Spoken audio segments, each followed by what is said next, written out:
Welcome back, everyone. All right, there's one other type of statement that you can use. And I'm just going to push return a couple times, and I'm going to type in else if, all right? And I'm going to go ahead and put in two curly brackets, and there we go. Now, the other thing you need to do is you need to make sure that these are touching like that, okay? And so what I'm going to do is there's only one other thing that we need to do, and we need to type in two brackets like this, and we're going to say if cool number is double equal to 2. Okay, and you can see that all the warnings disappear.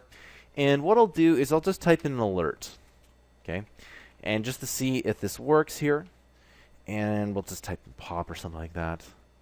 Okay, there we go. So if cool number is equal to 2, this should just end up being an alert.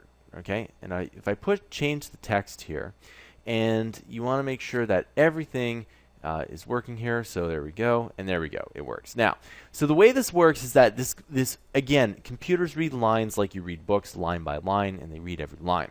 So what it does is that when this function is called, and remember it's function being called from this HTML here, this function is called, if cool number is equal to 1, it does this, okay?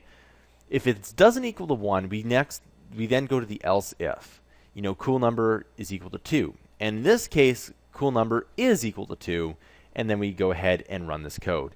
And if cool number is not equal to 2, it will run whatever's in the else statement. So if I just type in fun here, you can see the else statement is fired. Okay, that's pretty much what it is here. Now, the other thing is that you can't have two else statements that are the same. Okay, so you can see that cool number 2 is equal to 2, and then if you type something in differently here, then it is going to throw an exception here. And you notice how there isn't any warnings here, and the reason is that, again, JavaScript likes to make things work. It's actually quite awesome.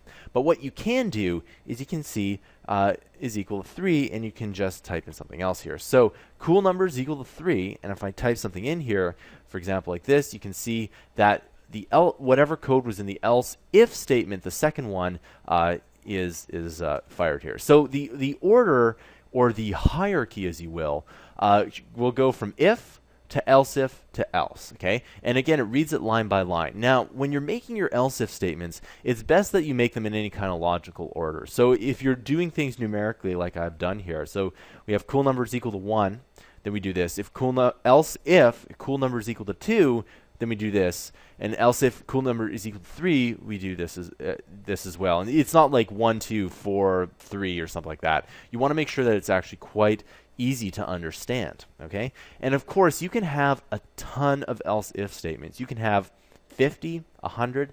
Now, one thing about if statements is that they're a pretty important part of programming.